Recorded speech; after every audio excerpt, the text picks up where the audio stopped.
अयोध्या में राम मंदिर की प्राण प्रतिष्ठा की तैयारी जोर शोर से चल रही है। 22 जनवरी को रामलला को गर्भगृह में स्थापित किया जाएगा। हर राम भक्त को इस दिन का लंबे समय से इंतजार था। अयोध्या में 22 जनवरी से लेकर 25 मार्च तक कई खास कार्यक्रमों का आयोजन किया जाएगा। 22 जनवरी को राम मंदिर में रामलला की प्राण प्रतिष्ठा होने वाली है। किसी भी मंदिर में की जाने वाली भगवान की मूर्ति की प्राण प्रतिष्ठा का बहुत महत्व होता है। मूर्ति की प्राण प्रतिष्ठा के बिना भगवान का पूजन अधूरा माना जाता है। आइए जानते हैं कि प्राण प्रतिष्ठा क्या होती है और यह कैसे की जाती है। सनातन धर्म में किसी भी मूर्ति की प्राण प्रतिष्ठा बहुत महत्वपूर्ण मानी जाती है। प्राण प्रतिष्ठा मूर्ति स्थापना के समय की जाती है। किसी भी मूर्ति की स्थापना के समय उस प्रतिमा रूप को जीवित करने की विधि प्राण प्रतिष्ठा कहलाती है।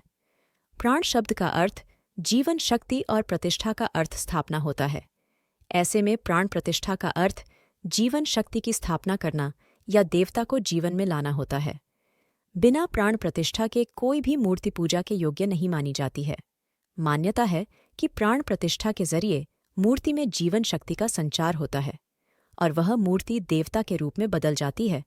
प्राण प्रतिष्ठा के बाद कोई भी मूर्ति पूजा के योग्य बन जाती है। प्राण प्रतिष्ठा के बाद मूर्ति रूप में उपस्थित उन देवी देवताओं की पूरे विधि विधान से पूजा की जाती है। इस दौरान कई तरह के धार्मिक अनुष्ठान भी किए जाते हैं।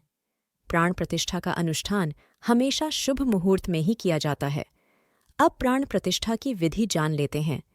प्राण प्रतिष्ठा के लिए सबसे पहले प्रतिमा को गंगाजल या किसी भी पवित्र नदियों के जल से स्नान कराकर उसे स्वच्छ कर लिया जाता है। इसके बाद किसी स्वच्छ वस्त्र से मूर्ति को पोंछकर उसे नए वस्त्र पहनाए जाते हैं। इसके बाद प्रतिमा को शुद्ध और स्वच्छ स्थान पर विराजित किया जाता है। उस पर चंदन का लेप लगाकर उसका श्रृंगार किया जाता है। इसके बाद बीज मंत्रों का पाठ कर प्राण प्रतिष्ठा का अनुष्ठान किया जाता है।